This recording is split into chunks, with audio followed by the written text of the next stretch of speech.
Hoje, como disse, é uma data festiva. Vamos estar encerrando a nossa quinzena espírita, também comemorando os 102 anos da Casa de Joana d'Arc. A nossa querida Daci vai nos honrar com a oportunidade dessa ocasião de estudo. Como nós temos feito, durante a nossa quinzena espírita, nós temos insistentemente, o pessoal está até brincando, porque com o encerramento, nessa semana toda, eu fiz o mesmo discurso, a mesma apresentação, mas aqueles que já ouviram, me desculpe, porque tem gente nova aqui, então a gente tem que repetir, né? Mas o objetivo da nossa quinzena espírita, é nos moldes da Caravana da Fraternidade de Leopoldo Machado, quando em 1949, ele começa a regimentar no movimento espírita tarefeiros, grupos, que começam a visitar todo o movimento espírita. E aqui na região, nós com a Casa-Mãe Joana d'Arc, que devido à sua idade, ela deu origem a muitos dos que estão das outras casas, nós chamamos de casas-filhas, justamente para que esse espírito da construção, de levar essa bandeira da doutrina espírita avante. Melhorzinho? Tá. Todo mundo está ouvindo aí, não tá? Tá joia. Então, aí a quinzena espírita, ela tem o objetivo primário de fazer a visitação. Nosso objetivo hoje, a gente tem aqui tarefeiros de todas as casas espíritas de nossa região. Então, nós falamos que o movimento espírita se une no Brasil através da Federação Espírita Brasileira, que é a FEB.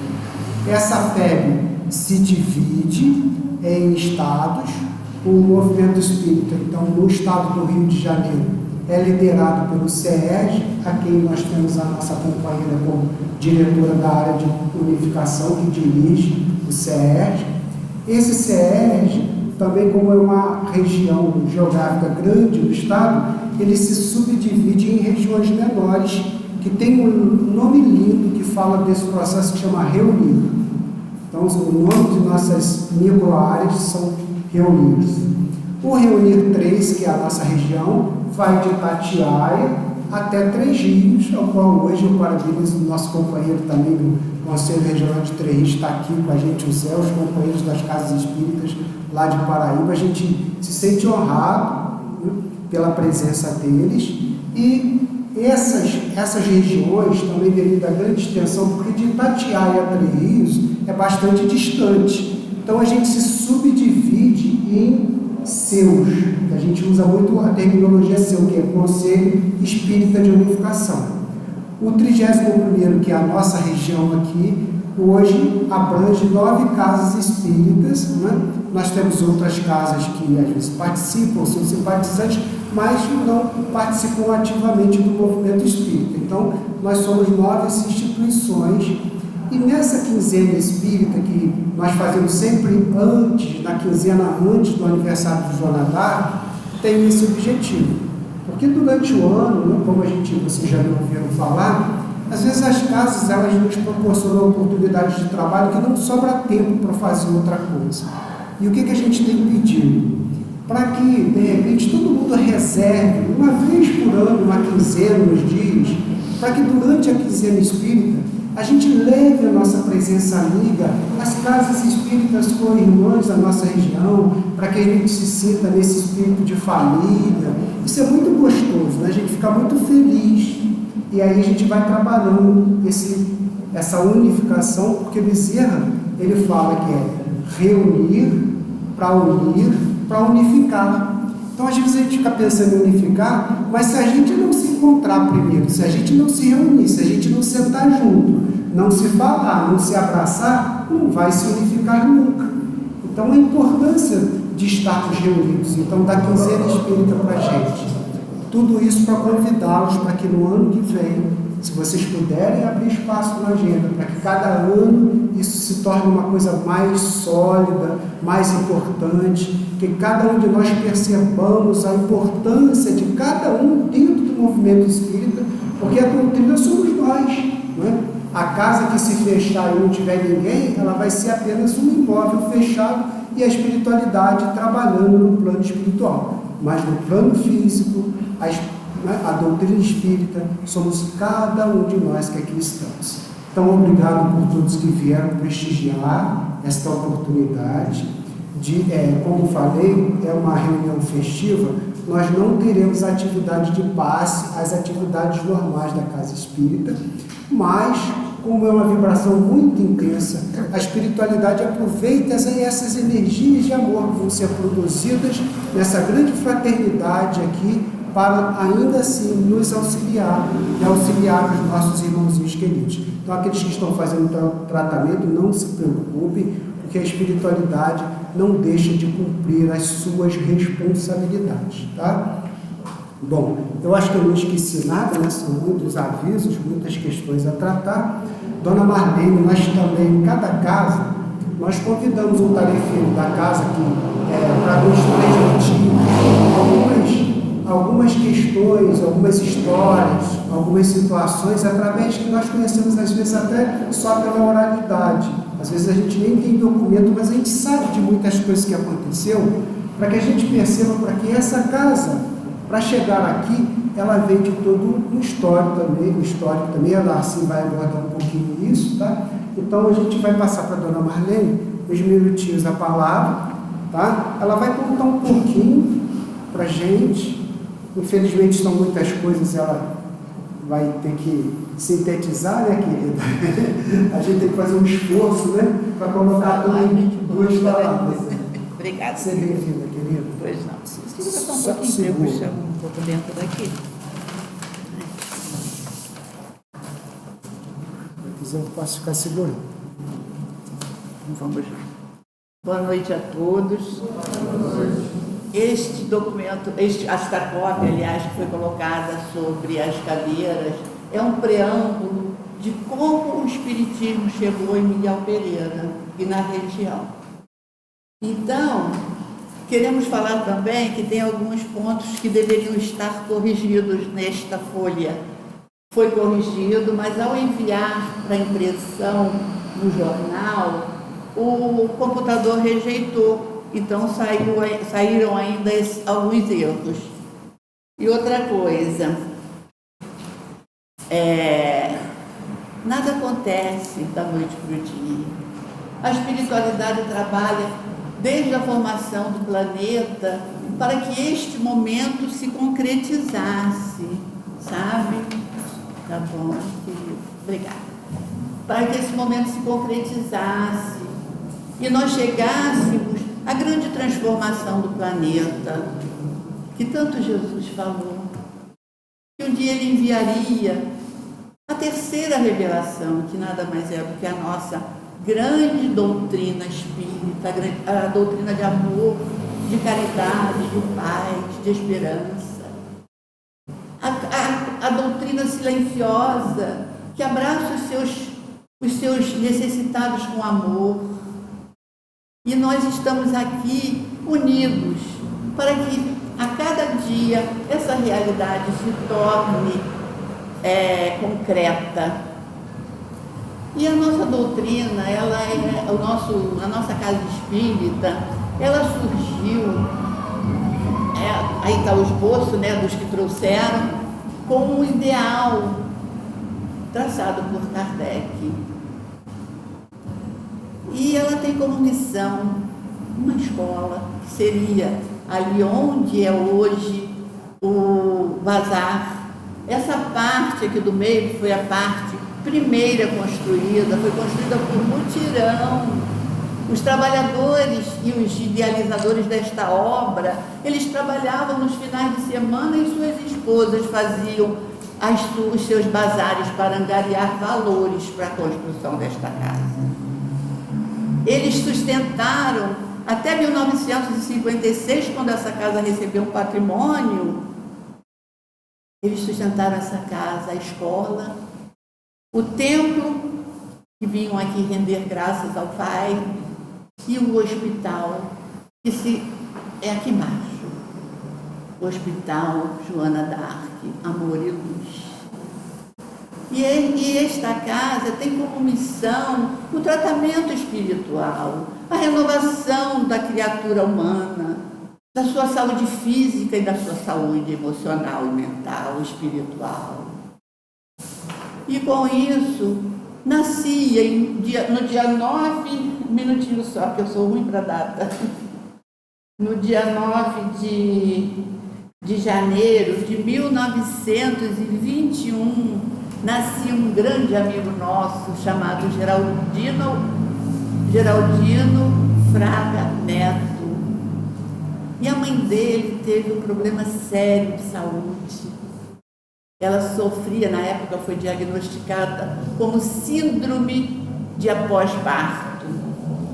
E ela foi tratada, já que eles dispunham de muitos recursos financeiros, ela foi tratada com as melhores equipes médicas da época. E nada surtiu efeito nesta criatura querida, que também conhecemos muito, apesar de pouco tempo, porque eu era muito criança na época.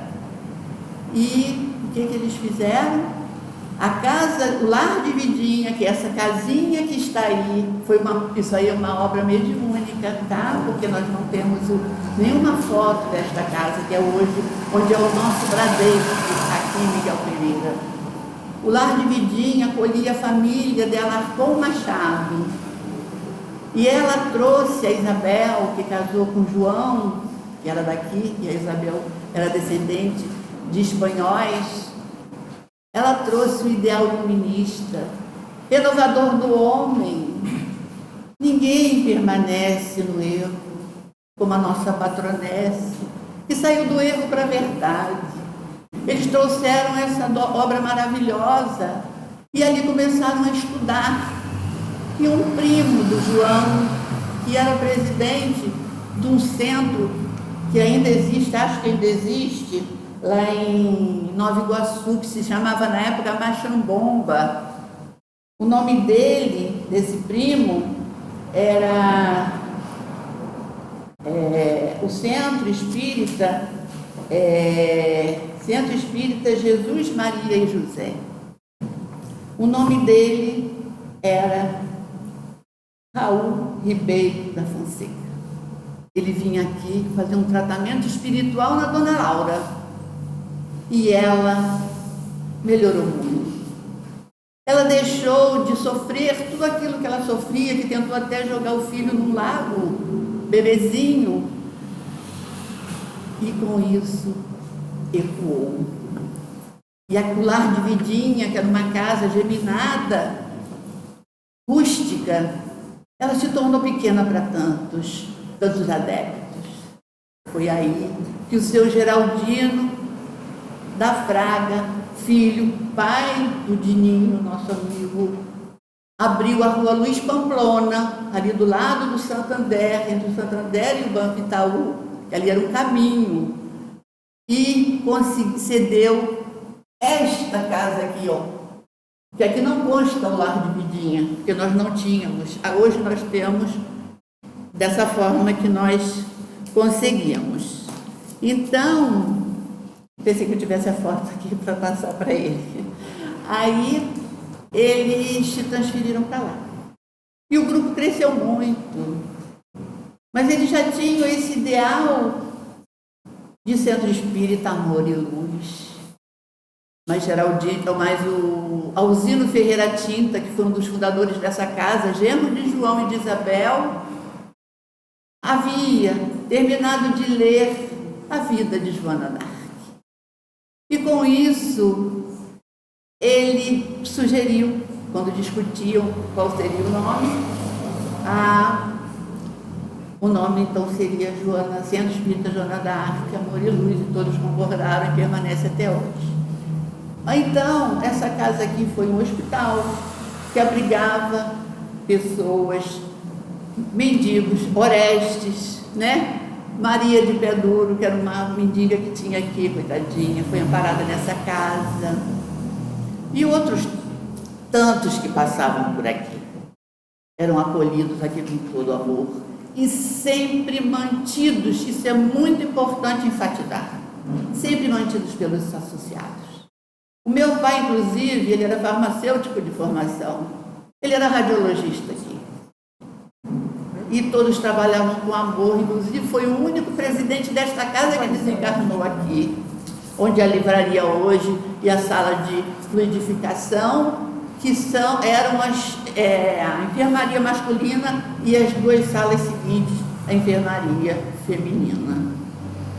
Aí, com isso tudo, a nossa casa hoje, ela não tem mais a missão de tratar doentes do corpo, mas tem a missão de tratar os doentes da alma.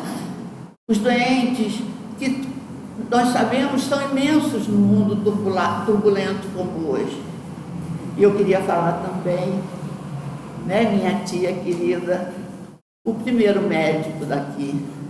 O primeiro médico desta casa chamava-se Oswaldo de Araújo Lima, o meu avô querido do coração. Ele que descobriu a peste bubônica em Miguel Pereira. Um homem humilde, mas de uma grandiosidade, uma sapiência ímpar.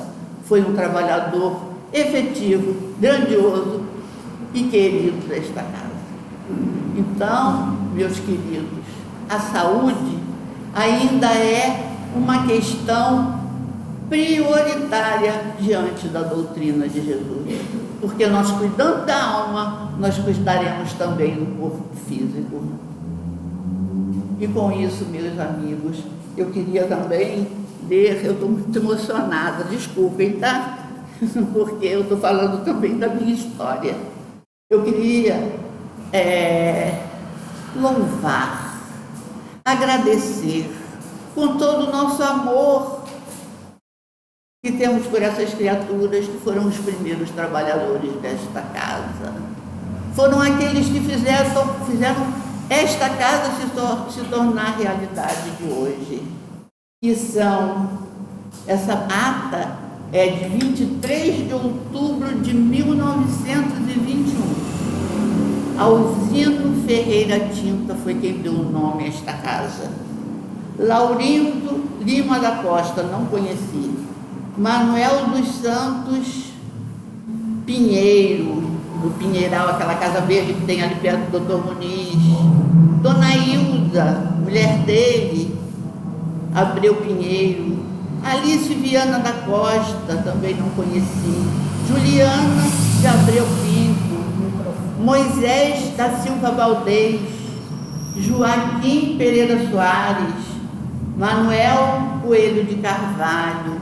O nosso amado senhorzinho, que vocês todos, se não conhecem, passarão a conhecer de agora, uma criatura maravilhosa. Gastão de Abreu, Antônio Armando, eu acho que a letra está meio confusa, Coelho de Carvalho, Pedro de Alarcão Machado, o meu avô, que foi um dos fundadores dessa casa, filho de João e de Isabel. Euclides Baltar Filho, Isaltino Francisco das Chagas. Foram essas criaturas que lutaram, foram perseguidos, foram ironizados pela própria família. Primeiro porque a família de Estiva, que é de João da Silva Machado, alforriou seus escravos antes da Lei Áurea.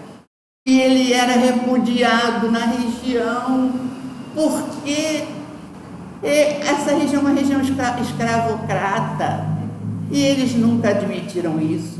Muitas criaturas da nossa sociedade não passaram mais a esta porta, porque taxavam esta casa de casa do demônio. E hoje nós estamos aqui, meus amigos, louvando essas criaturas que receberam essa incumbência divina, porque não é qualquer um que recebe uma incumbência dessa, para trazer a todos nós essa força magnânima, universal do amor ao próximo, que esta casa é pioneira na região e ainda hoje prima por estes valores morais e espirituais. Obrigado, meus queridos. Eu acho que eu falei sobre tudo. Um minutinho só, porque eu estou muito emocionada. Já falei tudo. Obrigado, queridos. E esta esta cópia retrata como chegou aqui essa doutrina maravilhosa, prometida por Jesus. Obrigado, meus amigos. Que Deus abençoe a todos e que possamos ter força e coragem para continuarmos lutando dentro desses valores morais e espirituais tão carentes, infelizmente, no mundo de hoje. Que Deus abençoe a todos. Que a paz esteja nos corações. Em nome desses que você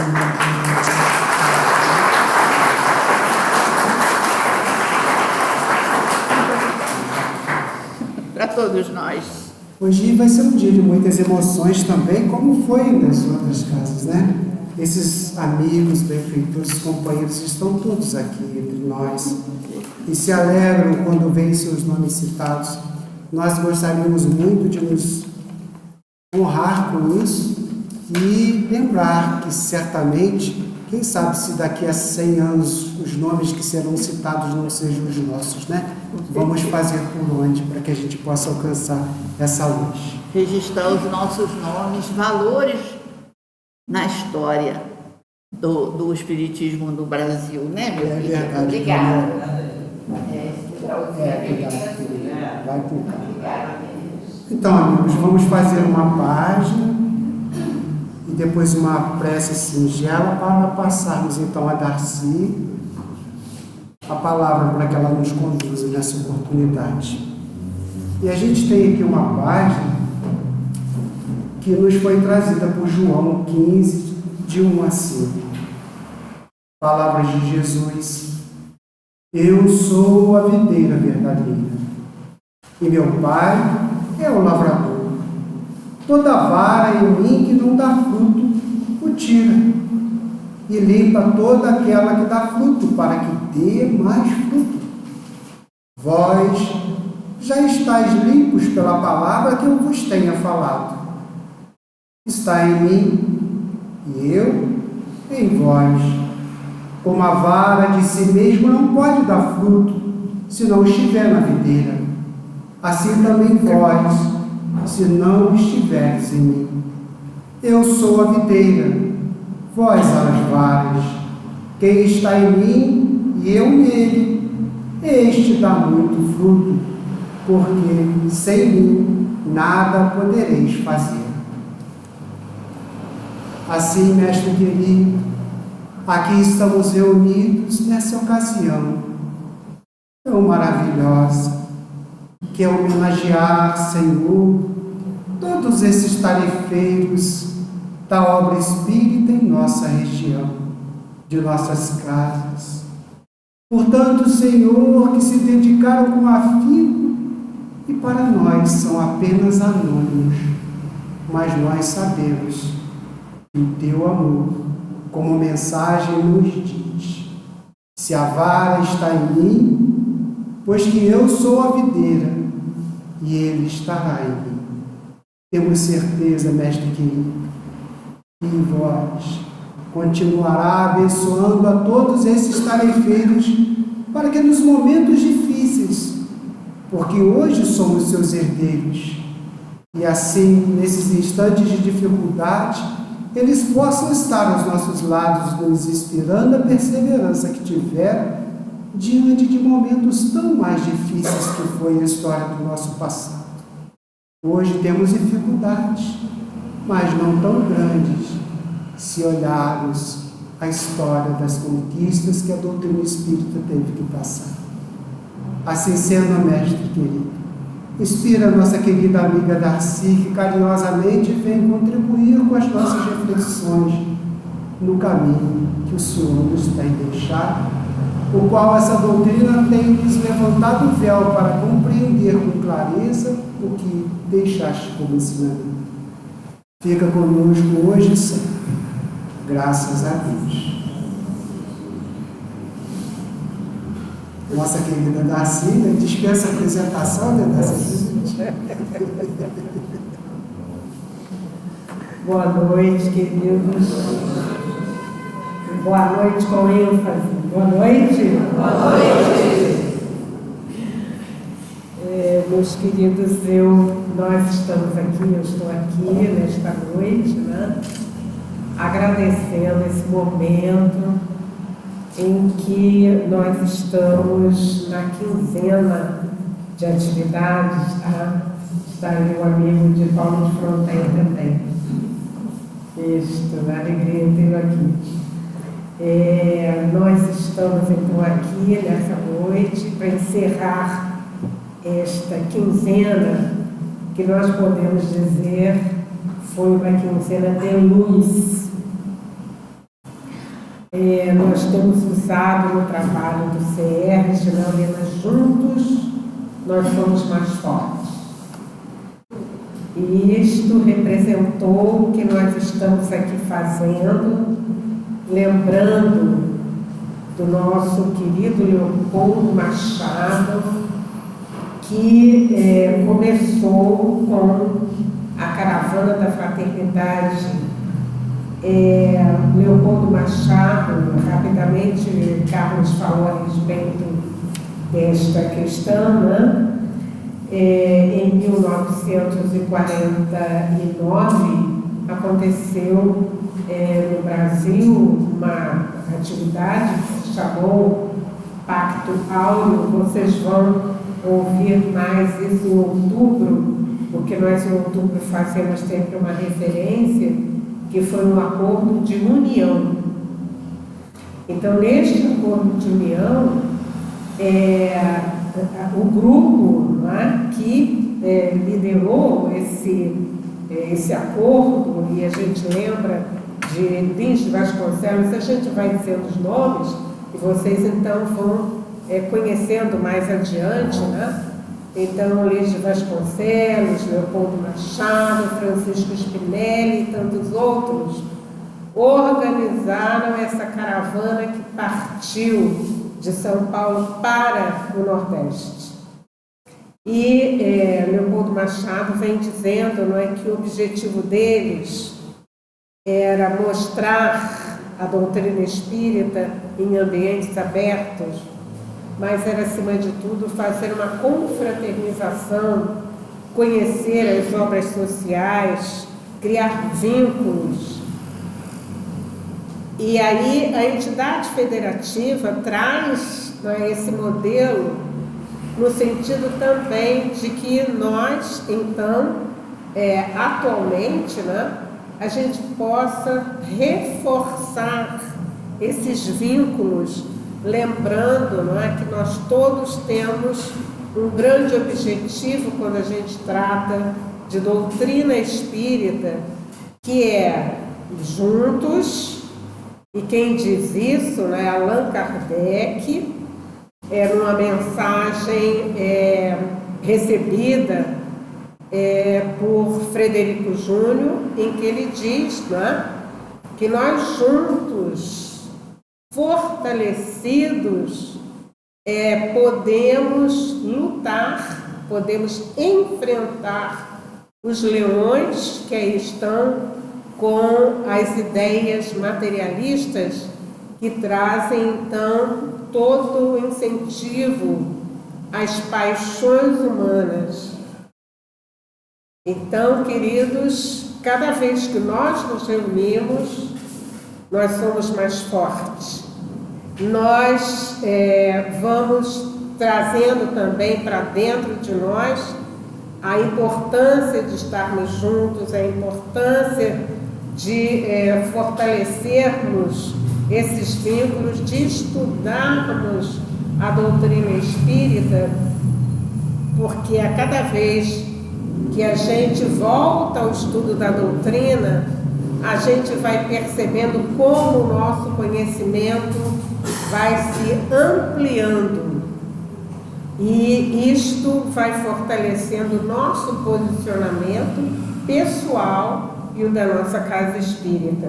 Então, estarmos aqui juntos nesta quinzena, né, é esse momento de fortalecimento, movimento espírita junto, forte, crescendo cada vez mais para amparar, né?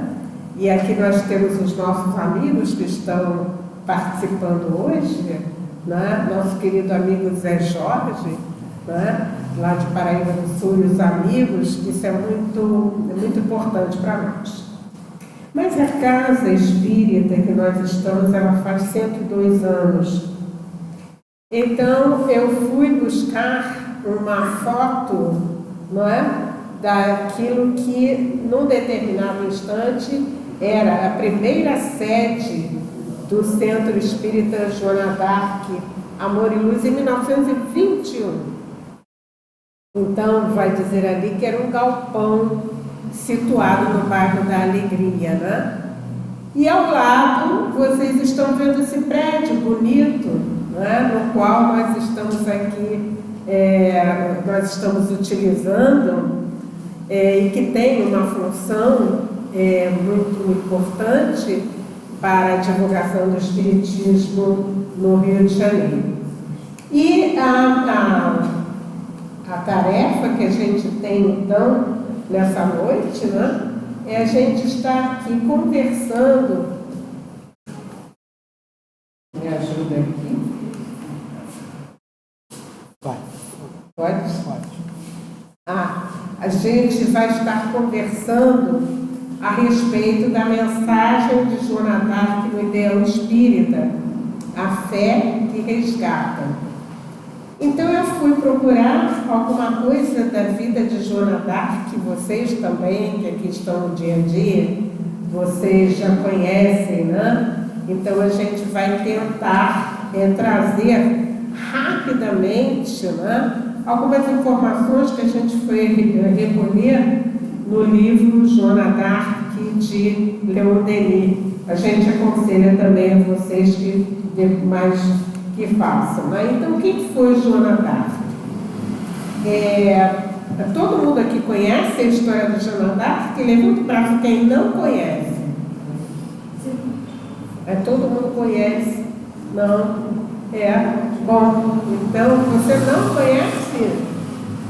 Então tá. Para você e para vocês que levantaram o braço, né? Então está aí colocado, né?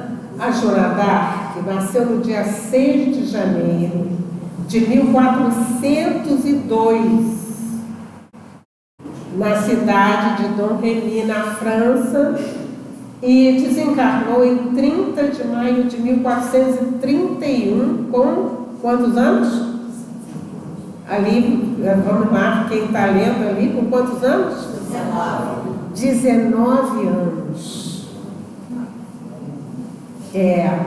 Então, vamos ver um pouquinho o que aconteceu com Joana, né? A Joana ouve vozes e sai de casa para guiar o exército francês, que cada vez mais perdia as batalhas contra a Inglaterra. Então, quem é professor de história vai lembrar que aconteceu um fato, que era a Guerra de 100 anos, né? E nessa Guerra de 100 anos, não é?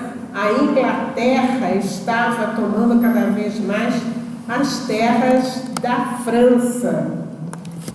E justamente aí é que uma menina de 13 anos, analfabeta, ouve vozes, e ela, ouvindo as vozes, ela seguiu imediatamente aquelas vozes que ela ouvia, né?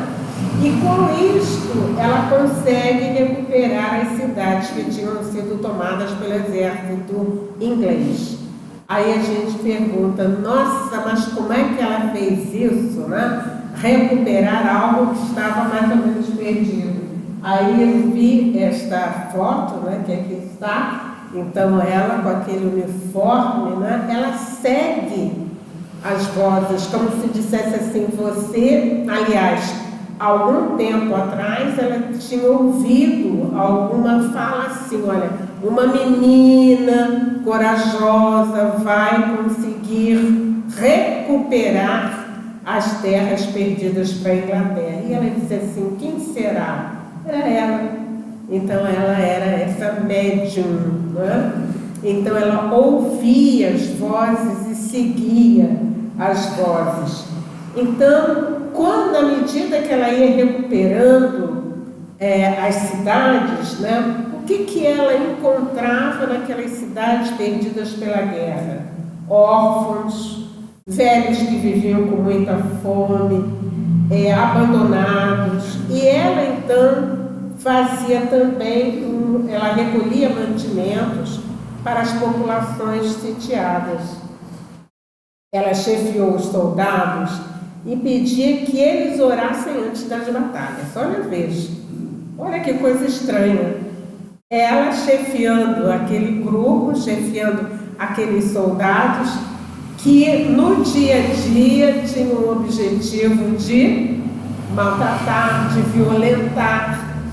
Então, dava ordem para que eles orassem. Então, a gente vai vendo nessa rápida passagem, né, a autoridade moral dela diante daqueles soldados. Vocês não acham isso? Porque não era uma coisa de graça, né?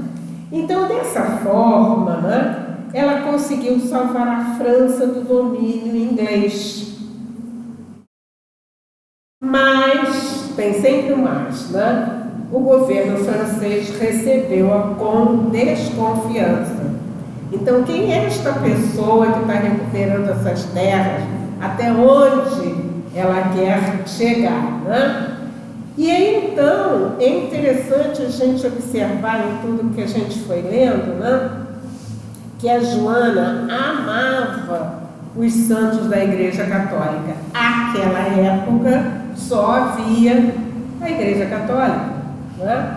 Então, ela ouvia e conversava com Santa Margarida, com São Miguel e com Santa Catarina.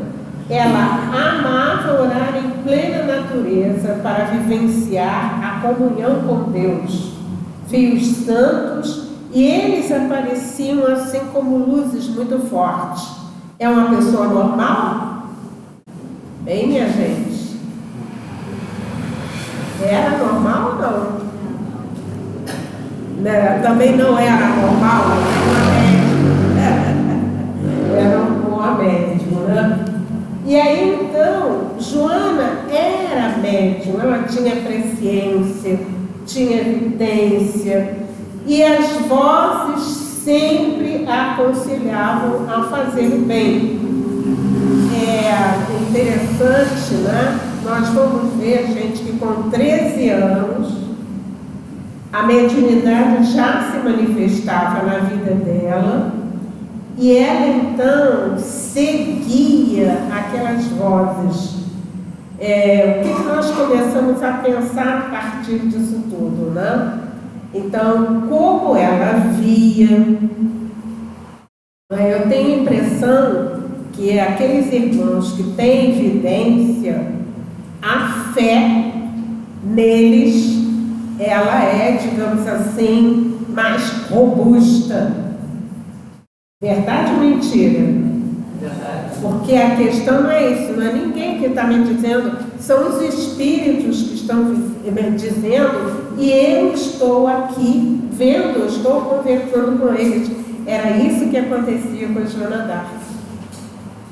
E então, as vozes, dizia ela, as vozes sempre aconselhavam a fazer o bem.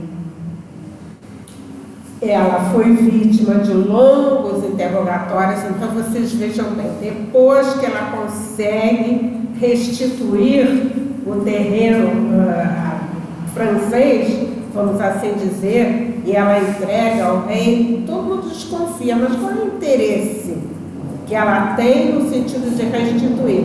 Vamos ficar atentos, porque ela deve estar querendo fazer algum golpe, né? Então, o que acontece?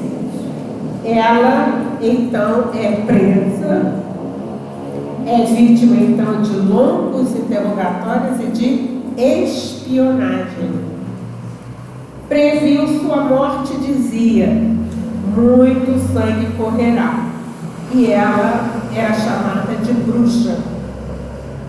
Não é bruxa porque ela falava com os espíritos, porque ela tinha toda esta mediunidade que aquela época, né, era tida então como bruxa. Joana então é presa, algemada, torturada.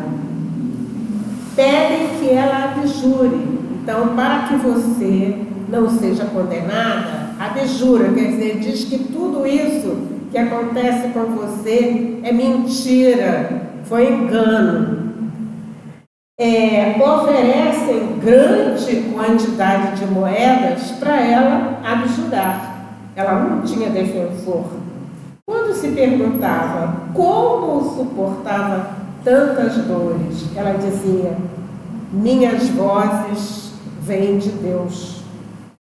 Toquei as santas. Quer dizer, ela tinha contato direto, né, com as santas.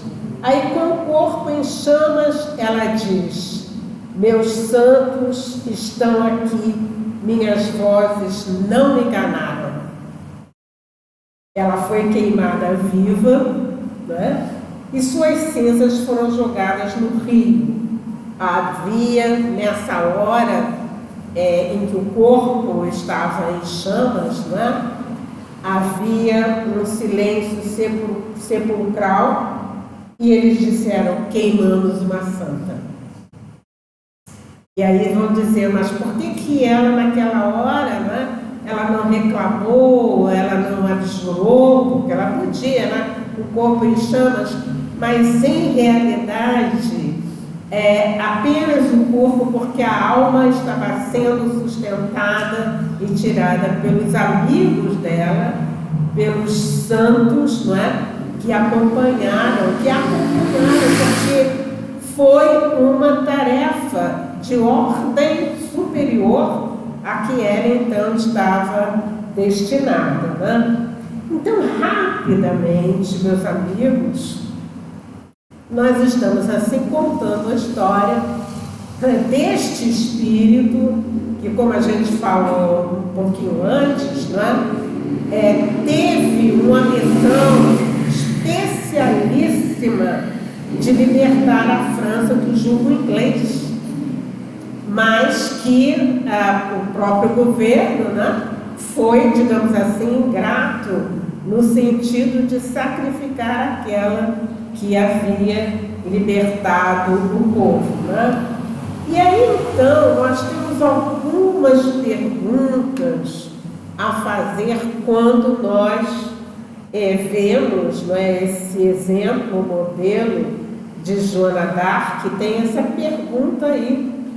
O que fica para nós, né, quando ouvimos a história de Joana d'Arc? Alguém gostaria de me ajudar? Alguém gostaria de falar alguma coisa? O que vocês acham dessa história, desse espírito de ordem superior que se chamou Joana d'Arc? Vocês estão pensando alguma coisa? Ela foi predestinada a cumprir a missão dela. Sim, isso mesmo. Para quem não ouviu, ele falou que ela havia sido predestinada para aquela missão. Então, isso significa dizer, não é, que hoje, sob a luz, não é, do Espiritismo, nós sabemos que existem espíritos que têm alguns uma missão especial dirigida à sua própria vida. Porque às vezes nós também podemos pensar, eu não sei se eu estou cumprindo ou não a minha missão, né? Mas cada um tem uma missão. E existem aqueles que têm uma missão relacionada à nação, ao futuro da humanidade, a tarefas importantíssimas. A doutrina espírita vem nos ajudando dessa forma. Obrigada. Tem mais alguém que está pensando em alguma coisa? Sim, Beth. Não, eu me lembrei que num dos muitos interrogatórios a que ela foi submetida, o bispo de Beauvoir perguntou a ela: essas visões que você tem, os santos aparecem luz? Aí o que ela diz? Ela olha para o bispo de uma forma muito pesada, né? Com aquela consciência de um ser superior e diz: você acha que Deus não teria conmovidos com roupas antes que eles se apresentassem a mim? É, isso mesmo. Vocês ouviram? Né? Isso mesmo. Então, eles têm como se vestir, não é? Quer dizer, uma provocação que o bispo estava fazendo só para dizer, é louca mesmo, não é? Então, vamos ridicularizar. Porque quando a gente não tem argumento, meus amigos, o que acontece é que os nossos inimigos procuram nos ridicularizar. Como aconteceu com Joana d'Arc, não é? Então ela vai responder, não é? Ela aceita a provocação, aí está o espírito superior, não é? Que às vezes a gente não aceita a provocação, né? Então ela aceita a provocação e ela então responde com aquela naturalidade. Obrigada. Mais alguém? Obrigada, Beth. Diga, querida.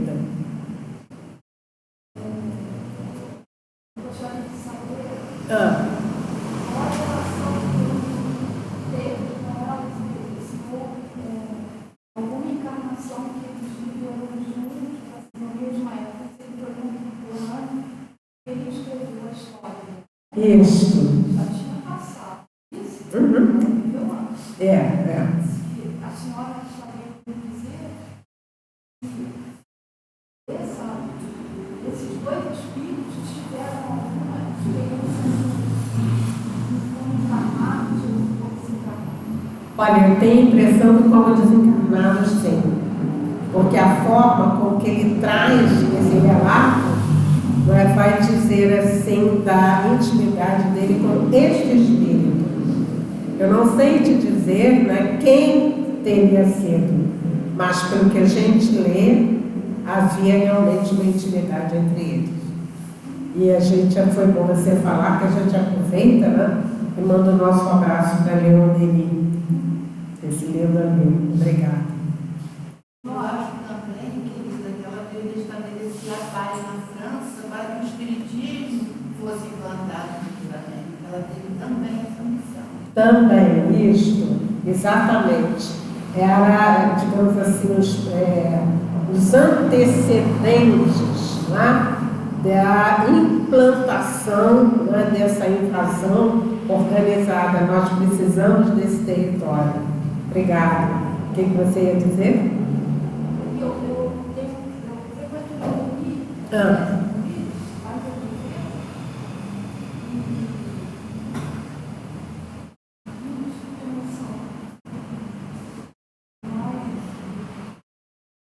Existe um estudo sobre a vida e obra de Martini, e acho também que acho muito legal.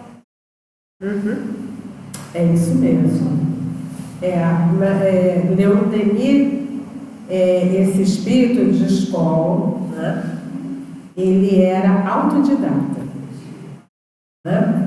Então, para fazer a obra que ele fez, né, inclusive, os espíritos falam para estar pronto para substituir o professor Rivaio, caso o professor Rivaio não aceitasse ou tivesse qualquer problema, né, é também um espírito de escola. Né? Então, gente aqui se pergunta, mas alguém gostaria de falar? Alguém levantou o braço? Então, a gente fica aqui refletindo, né? O que ficou para nós quando nós ouvimos a história de Joana d'Arc, né? Então, nós começamos a ver, olha, Joana era médium desde os 13 anos, via, ouvia e conversava com os espíritos a quem seguia religiosamente. Por quê? Fazia parte da tarefa dela, né? E aí eu também fiquei reflexionando a respeito de vários espíritos que começaram desde cedo. Então a gente lembrou das irmãs Fox, que eram médiuns. Mas isso já havia passado 400 anos e elas não foram consideradas bruxas, mas nesse período, quantos espíritos, quantos médiuns foram taxadas como bruxas e foram queimadas, não é? Então nós vamos também fazer uma prece especial por elas, não é? Então, por que aos 13 anos o espírito já veio preparado para aquela missão? E nós, no dia a dia, nós temos ao nosso lado muitos amiguinhos que desde cedo já manifestam, não é, esta questão de ver espíritos, de conversar com os espíritos, de senti-los juntos dele, né? E é interessante também verificar que as orientações que ela seguia ajudavam a milhares de pessoas. Então, nessa sua caminhada, não é, de restauração do território francês, quantos milhares de pessoas, de espíritos foram então atendidos? Então a gente faz a comparação com a nossa casa espírita, né? Que também vai recebendo esse contingente grande e vai então ajudando. E por que ela foi incriminada, se ela estava falando a verdade? Isto porque nós ainda temos, digamos assim, um grande número de pessoas que não acreditam na intervenção dos espíritos na nossa vida, na nossa comunidade. Então ela foi incriminada com isso, foi chamada então de bruxa, né? Então quando nós nos colocamos numa posição contrária, que muitos dizem, nós somos, não é? Sempre olhados de uma forma estranha. E aí pergunto, por que mandavam abjurar? Abrir mão dos seus, das suas falas, dos seus discursos, da sua visão, que incomodava realmente. Não é? Então, de repente, tem alguém que chega trazendo algumas notícias, estas notícias espirituais, e a gente então começa a desconfiar de tudo isto, deste patrimônio que essa pessoa pode estar, inclusive contrariando os nossos próprios interesses, os interesses da comunidade, e aí o comportamento é realmente de abjurar. E a gente pergunta por que ela aceitou a acusação. Ela aceitou a acusação que era injusta, não é? Mas ela tinha contato com os espíritos. Então eu não posso negar, não é, no momento em que nós estamos aqui estudando, em que nós estamos aqui aperfeiçoando os nossos estudos, em que a gente vê espírito, a gente diz assim, não, isso foi uma ilusão. Não dá para dizer isso. E como é forte isso na nossa vida, forte no sentido de dizer, se eu vejo, né, eu tenho que acreditar. Existem muitas pessoas que têm essa visão, mas elas não querem que se comunique nada a alguém, porque podem dizer que elas são bruxas, que elas são enlouquecidas, não é? Que elas precisam de tratamento, elas têm doença mental. E aí a gente lembra do Dr. Bezerra de Menezes, não é? Dizendo que 90% das pessoas que estavam internadas nos hospitais de doença mental tinham problema obsessivo. Viam, né, os espíritos. E nós ouvimos na mesa mediúnica esta questão, não, mas eu via, eu não sou bruxa, né? A gente ouvia alguém, uma amiga, que se comunicou dizendo: me salvem deste rio, eu me joguei aqui porque eles queriam me incriminar, eles queriam atear fogo ao meu corpo, eles estavam dizendo que eu estava mentindo e eu então tive que fugir. Então ela aceitou a acusação porque ela estava certa daquilo que podia acontecer. E a gente se pergunta: e nós? O que estamos aprendendo com o Espiritismo? A gente acredita? A gente tem fé? Essas questões que foram colocadas aqui são verdades para nós. Nós, na medida que nós estamos aqui estudando, nós então acreditamos e vivemos nesta informação, e a doutrina espírita vai então respondendo para nós, não é? No sentido de que a gente fortaleça a nossa fé. Assim como Joana tinha fé nos espíritos, nós, na medida que estamos estudando, a gente que vem até aqui estudar, a gente fortalece isso em nós, porque a gente vai entender que nós estamos aqui de passagem. A Terra não é mais do que um lugar de passagem. Hoje nós estamos aqui, né? E aí de repente, Carlos, eu tenho um probleminha, caio aqui, aí vão dizer: a oradora morreu na plena palestra. Isso não vai acontecer não, viu? Eu vou feliz se isso acontecer. Eu vou feliz que eu estou dentro da casa espírita, não é? Então sei que os espíritos, eu estarei na mão deles, né? Mas o saber, né, que nós estamos aqui de passagem muda toda a nossa vida, né? Os guias encaminham a humanidade para fins desconhecidos dos homens.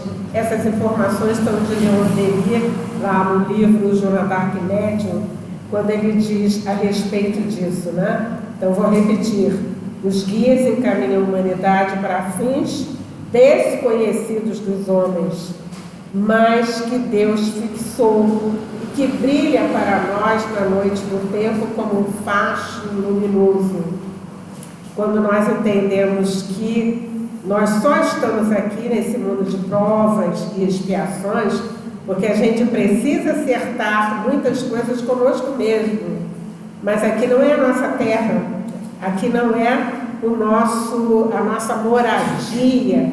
A nossa moradia são esses mundos lindos que nós vamos percebendo cada dia sendo descobertos, né? A Via Láctea é tão linda, esses mundos maravilhosos, a nossa destinação é a luz.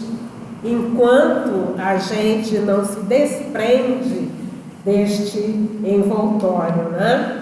Somos sim viajores da eternidade. Não soa diferente para nós? Então é aquela questão: nós estamos com esta roupa aqui, então nós vamos tirar essa roupa, nós vamos mudar de roupa e vamos então para um lugar melhor. E lembrando, né, todos somos médiums, pois sentimos num determinado grau a presença dos espíritos nos fatos de nossa vida. Então, saber que todos nós somos médiums, sentindo num determinado grau a influência dos espíritos, não é? Alguns estão participando lá da reunião mediúnica, não é? Sendo intermediários entre os médiuns, entre os espíritos, mas muitos de nós sentimos-nos perto de nós. Alguns de nós ouvimos esses espíritos que vêm conversar conosco. A gente vê, as nossas crianças veem os espíritos perto de nós. Então todos nós temos essa capacidade, não como Joana d'Arc, que naquela idade tinha toda essa potencialidade mediúnica, mas todos nós somos médiuns e muitos de nós, às vezes, temos questões de ordem espiritual, mental, e a gente corre para ir ao médico, né? Vamos ao médico, vamos ver, vamos tomar os nossos remedinhos para que a gente melhore, e a gente vai verificar que grande parte dela é a influência espiritual, aceitemos ou não, queiramos ou não, faz parte do nosso cadinho de evolução. Então, a partir daí, meus amigos, a gente vai se perguntar, né, o que ouvindo a história de Joana d'Arc, que a gente já passou assim rapidamente, né, fica tudo isto, digamos assim, girando em torno de nós, a crença. Essa crença, saber que os espíritos estão em torno de nós, que eles nos dirigem, nós ouvimos as suas vozes, nós pedimos a sua intuição, nós temos o anjo de guarda, que é aquele amigo que vai sistematicamente estar acompanhando a nossa vida no dia a dia, né? E a gente então se pergunta, né, o que tudo isso que nós estamos fazendo mudou na nossa vida. E quem vai responder isso para nós é Dona Ivone Pereira. Dona Ivone Pereira, num livro que se chama A Luz do Consolador, ela trouxe uma informação que eu gostaria que vocês respirassem fundo, porque ela é assim muito forte. E eu quero saber se vocês concordam ou não. Mas é muito forte e que vem fortalecer tudo isso que a gente está entendendo e que a gente está vivenciando no dia a dia. Olhem bem, vocês estão preparados? O coração está preparado? Juro? Posso colocar? Posso? Então vamos lá.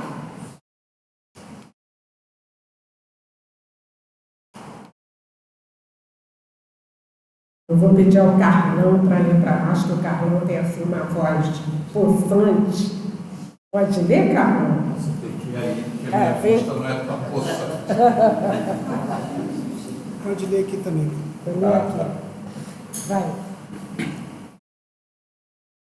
Muitos de nós realmente ainda não somos verdadeiramente espíritas, nem verdadeiramente cristãos. Mas também já não seremos homicidas, nem roubadores, nem traidores, nem devassos, nem ébrios, nem adúlteros e nem suicidas. Forte, né? Seu coração balançou? Muito. Meus amigos, quando nós estamos aqui refletindo sobre tudo isso, o que aconteceu com Joana d'Arc? Ela desencarnou aos 19 anos, né? E ela deixou um patrimônio para a humanidade. Nós também poderemos deixar o nosso patrimônio particular. Porque ela está dizendo aqui, diz Dona Ivone, que a nossa doutrina é uma doutrina que nos fortalece no dia a dia. Então, alguém pode estar dizendo, mas eu ainda não sou. Realmente é o que ela diz. A gente ainda não é verdadeiramente espírita, porque a gente vê os espíritos e a gente duvida. A gente ouve e a gente discute. Então, a gente não consegue ainda ter, digamos assim, essa decisão de fazer, de seguir. Mas ela diz o seguinte, não é como se dissesse assim, tem calma, Não é que a gente quer perfeição de um dia para o outro, e perfeição de um dia para o outro não tem. Mas ela diz, com aquilo que nós já estamos estudando, nós não seremos homicidas, é verdade? Acham que houver, se me matar, jamais. Mas não serei roubador.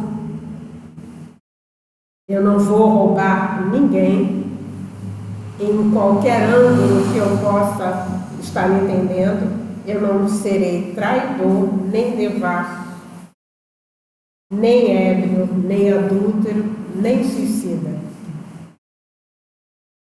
Então é esse o resultado de tudo isso que a gente foi vendo. A Joana d'Arc, justamente por manter uma atitude de fidelidade àquilo que ela via, que ela sentia, que ela ouvia, ela foi queimada. Hoje nós vamos aprender a queimar essas nossas imperfeições na certeza da ajuda dos Espíritos. E nós então nessa hora, né, nós vamos lembrar que esses Espíritos, né, assim como Joana via Santa Marta, Santa Margarida, São Miguel e tantos outros, nós vamos então saber que existem muitos que nos acompanham. Então a gente vai agradecer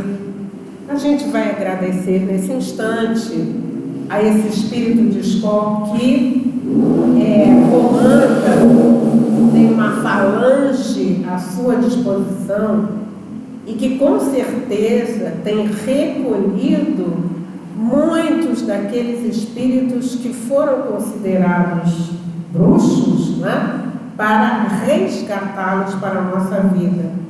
E nós também vamos fazendo esse resgate na certeza, meus amigos, que lançados, não é, nessa corrente linda que o Espiritismo nos traz nesse instante, nós então podemos fazer muito mais. Então, eu vou convidar vocês para que nós possamos continuar essa nossa conversa às 2h da manhã. Nós vamos pedir aos Espíritos bondosos que esta noite, já que a gente está nessa síntese de Semana Espírita, em que a gente foi lembrando de vários espíritos que tiveram esta fortaleza da fé, não é?